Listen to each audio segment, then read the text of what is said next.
بيبدأ فيلمنا جوه مخبأ اللي بيكون موجود فيه كليو وأوليك وهم جسمهم مليان دم وبيهربوا، وفي نفس الوقت صوت الإنذار كان بيبلغهم إن البوابات هتقفل بعد 60 ثانية. فجأة أوليك وقف وضرب نار على راجل تاني، وكمان حاول إن هو يضرب كليوي بس الرصاصة جت في رجليه. بعد كده أوليك مشي والباب اتقفل قبل ما كليوي تقدر تروح معاه، وساعتها سمعت صوت غريب بيقرب منها، بس كليوي قدرت ترجع تاني من خلال النفق وقدرت تهرب من باب كان هيقفل على اخر لحظة. بس ساعتها بتقابل راجل بيمسك رجليها وبيتوسل ليها انها ما تسيبوش، وفي اللحظة دي ظهر وحش من الناحية التانية وسحب الراجل لبعيد، والحاجة دي سمحت للباب انه يتقفل بالكامل. بعد كده كليوي لقت جهاز كمبيوتر وبعتت رسالة استغاثة وقالت فيها ان المنشأة تحت هجوم وانها اتقفلت لمدة 24 ساعة، وكمان هي الوحيدة اللي نجت، وقالت لو حد عايز ينقذ ادم لازم يدور عليها وينقذها. بعد كده كلوي بدأت تنظف جرحها وطلعت الرصاص وغسلت هدومها وجابت هدوم جديدة، ولما سمعت صوت الوحش من تاني قررت ان هي تستخبى. الوحش قرب منها ومد ايده،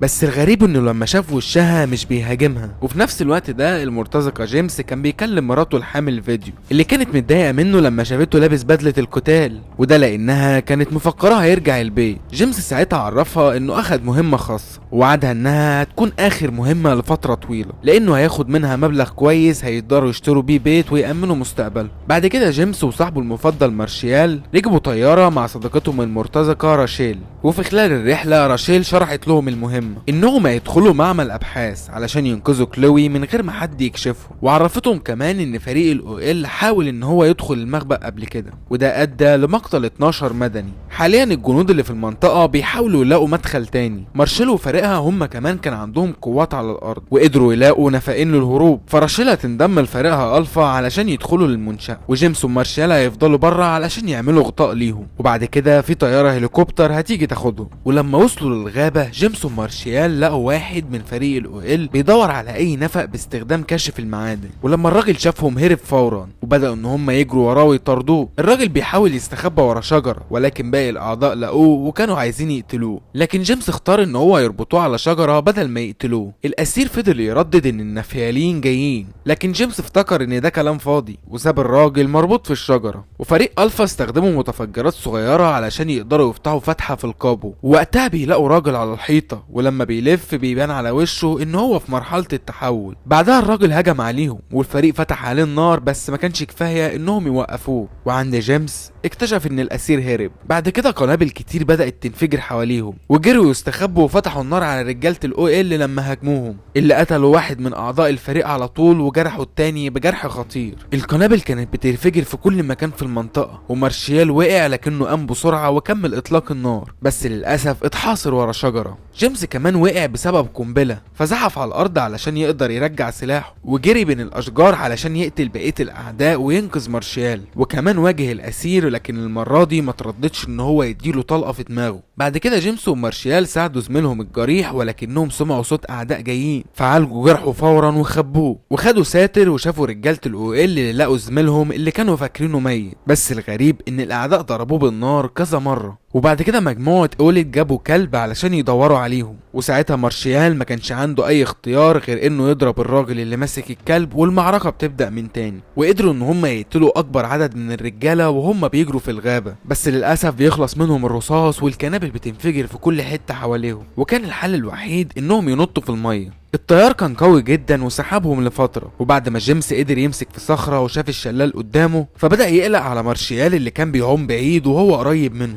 رجعوا الاتنين من تاني على الارض وانسحبوا علشان يوصلوا لمكان الاجتماع، لكنهم ما لقوش فريق الفا حواليهم، وحصل جدال بين مارشيال اللي كان عايز يستنى الطيارة زي ما الخطة بتقول، وجيمس اللي كان شايف ان اوليك هيلاقيهم وهيقتلهم. وفي اللحظة دي سمعوا نباح من بعيد فوافق مارشيال ان هم يستخبوا في كهف، وبدأوا يتحركوا في أنفاق ضيقة لحد ما وصلوا لمكان مفتوح، وانبسطوا جدا لما اكتشفوا فتحة تحت صخور، وبدأوا يبعدوا الصخور على طول وبيدخلوا المخبأ. في نفس الوقت أوليك وجونا لقوا المرتزقة المصاب وبدأوا يضربوه علشان يعرفهم مكان مدخل المخبأ، وفجأة كيس الجثث بدأ يتحرك، لكن أوليك ضرب النار عليه قبل ما يخلي المرتزقة يفتحه، جوه الكيس كان فيه وحش، وده السبب اللي خلاهم يمنعوا اي حد يدخل المخبأ. جيمس ومارشيال بدأوا يستكشفوا كل حتة في المخبأ ولقوا دم واكياس، بس للاسف ما لقوش حد، وكان في شوية اسلحة ورصاص على الارض، واخدوا لهم صورة قبل ما يكملوا بحث. ودخلوا غرفة تانية لقوا مجموعة صور بتوضح كلوي ووحش في التلج. جيمس صور الصور دي بالموبايل وشغل تسجيل لعالم بيشرح فيه انهم رجعوا جثة سوباك اللي كانت موجودة في نهر جليدي، واستخدموا دم الوحش على البشر،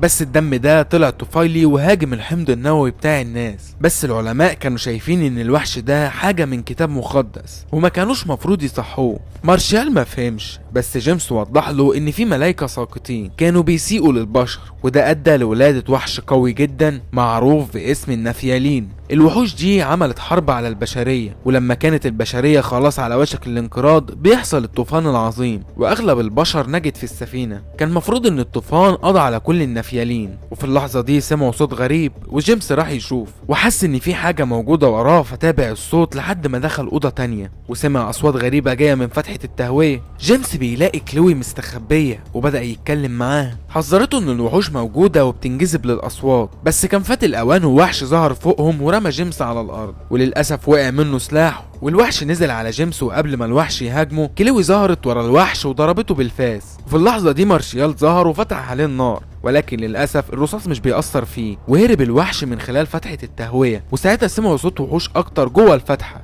وكلوي قالت لهم انهم لازم يهربوا قبل ما الوحش يرجع تاني. التلاتة ساعتها جريوا ناحية المدخل، بس اتجمدوا في مكانهم لما اكتشفوا ان مجموعة الاو ظهرت، وقرروا ان هم يرجعوا من نفس الممر، بس شافوا الوحش قافل الطريق. كلوي اكتشفت فتحة تهوية تانية ودخلوا التلاتة جواها وزحفوا ببطء. كلوي شافت الوحش تحتهم فبيثبتوا كلهم علشان ما يعملوش صوت، بس مارشال بالغلط شغل التسجيل وقفلوا بسرعة، بس الوحش سمعهم ووصل لفتحة التهوية ومسك رجل جيمس. كلوي ومارشيال كملوا زحف لحد ما وصلوا للأوضة، وجيمس ضرب نار على الوحش لحد ما سابه، وبعد كده انضم لهم للأوضة. وكلوي ساعتها كانت تعبانة ومارشيال طلب منها تفسير للي بيحصل. كلوي قالت لهم ان العلماء استخدموا دم الوحش على البشر، وده خلق هجين جيني جديد اسمه آدم، نصه وحش ونصه إنسان. جيمس قال انهم لازم يهربوا من المدخل التاني، لكن كلوي بتعرفهم ان دي المنطقة اللي آدم بدأ فيها كل حاجة، وان اكتر من 20 موظف اتصابوا بالعدوى وبقوا الوحوش اللي بيهاجموهم دلوقتي. جيمس افتكر ان في الخريطة كان في نفق تالت ولازم يلاقوه علشان يهربوا منه. التلاتة خرجوا من الأوضة واتسحبوا لحد ما لقوا فتحة تهوية تانية، ولما جيمس كان بيحاول يفتحها كلوي كانت بتكمل كلامها وقالت ان آدم كان اول هجين اتعمل من 30 سنة، وكان في البداية جنين واتجاب هنا لاحتوائه، لكن بقى غير مستقر بسبب التجارب الكتير اللي اتعملت عليه. جيمس فتح فتحة التهوية اخيرا، ولكن قبل ما يهربوا لقاهم واحد من رجالة الاو.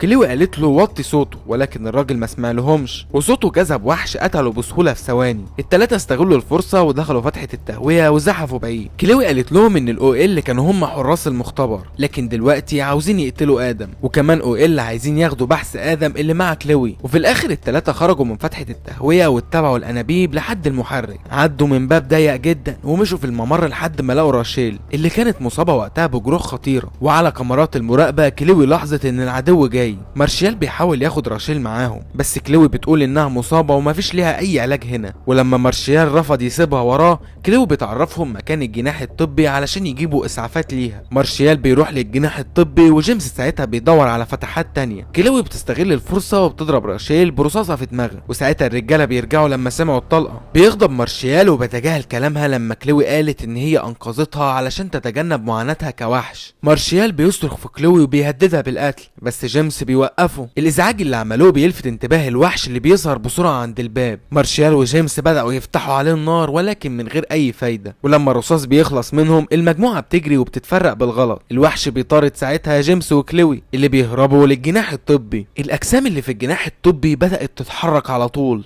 كلوي بتغطي وشه بالمخدة وجيمس بتديله سكينة علشان تطعنه لحد الموت. وفي الوقت ده مارشال بيوصل للمشرحة وبيقرر يستخبى في التلاجة جنب جثة. وفي الوقت ده جيمس بيتصل بيه وبيسمع مارشال ازاي الوحش بيحاول يدخل عليهم الجناح الطبي، وساعتها جيمس وكلوي بيحاولوا بكل قوتهم ان هم يقفلوا الباب. وفي نفس الوقت مارشال بيحاول يخرج علشان يساعدهم، لكن بيكتشف ان باب التلاجة ما بيتفتحش من جوه. وفجأة الجثة بتصحى وبتعض مارشال في دراعه، بس مارشال بيستخدم السكينة وبيطعنه في دماغه لحد ما بيموت. ومارشال بيفتكر ان هو خلاص موضوعه انتهى، بس جونا بيظهر وبيخرجه وبيضربه بسلاحه. في الوقت ده جيمس وكلوي بيقدروا ان هم يقفلوا الباب والوحش بيمشي بعيد، لكنهم بيسمعوا اصوات رجاله الاو ال جايين وقريبين منهم. جيمس بيرمي المسجل في الممر علشان يشتت انتباههم، وبيستغل الفرصه وبيهاجمهم، وبيقدر ان هو يوقع راجل على طول، لكن الراجل التاني كان اكبر منه في الحجم وقدر يتغلب عليه. وكلوي بتظهر وبتقاتل الراجل الكبير بسكينه بمهاره غير متوقعه، وبتطعنه في اماكن حساسه وبتقدر ان هي تخلص عليه. بعد كده جيمس بيقرر ان هو يروح يدور على مارشال، ولكن كلوي بتوقفه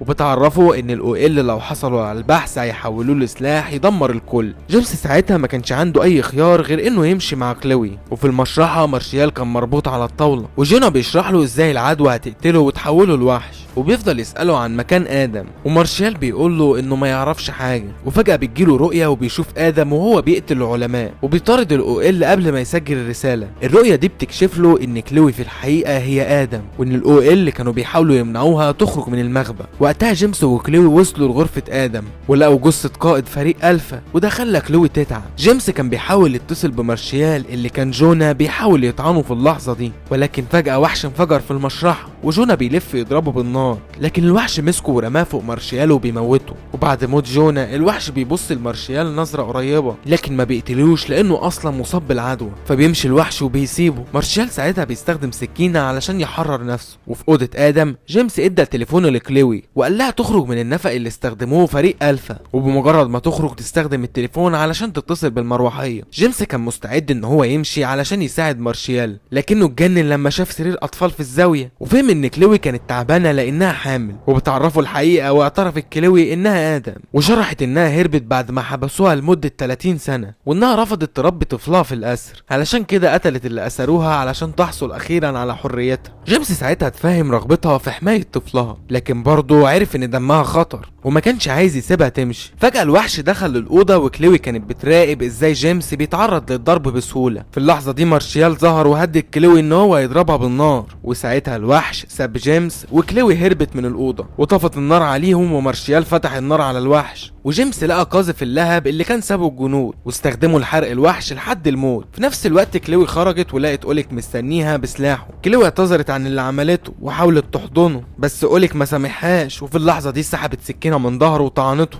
بس هو اخدها منها وطعنها برضه. الاتنين وقعوا على الارض واوليك مات. جيمس ومارشال خرجوا من المخبأ وراحوا يشوفوا كلوي. فجاه كلوي هاجمت جيمس وطعنته، وبدات تقاتل مارشال، وقوه الوحش فيها خلتها تهزم جيمس بسهوله. ولما مارشال حاول يقتلها هو كمان اتغلب بسهوله، ورغم كده هما الاتنين ما استسلموش وحاولوا ان هما يقتلوها مره تانية، لكن كان سهل عليها جدا انها تهزمهم واحد واحد. كلوي كانت بتحاول تستخدم مسدس كان واقع، ولكن جيمس فاجئها بحبل حوالين رقبتها وحاول يخنقها. كلوي حاولت تقاوم وقدرت ان هي تشتت انتباهه وتوقعه على الارض، وحاولت تطعنه، لكن جيمس مسك السكينه بايده بطريقه مؤلمه. وفي الوقت ده مارشال كان بدا يتحول واستخدم قوته علشان يسحب الحبل، وبعدين نط في الفتحه وسحب كلوي لحد ما ماتت بالاختناق. مارشال اللي كان بيحاول ينقذ صديقه طلب من جيمس ان هو يهرب ويسيبه لانه مصاب. وبعد وداع اخير جيمس خرج من المخبأ ونام على الارض وحاول يستخدم الهاتف اللي فقده، لكنه سمع صوت مراته قبل ما يتحول. وبعدين الفريق وصل للغابه ولقى جيمس اللي اتحول فعلا وهاجمهم فورا. وبكده هيكون خلص فيلمنا. يا ريت لو انت مش مشترك في القناه تشترك وتفعل زر الجرس علشان يوصلك كل جديد. انا باسل عمر، سلام.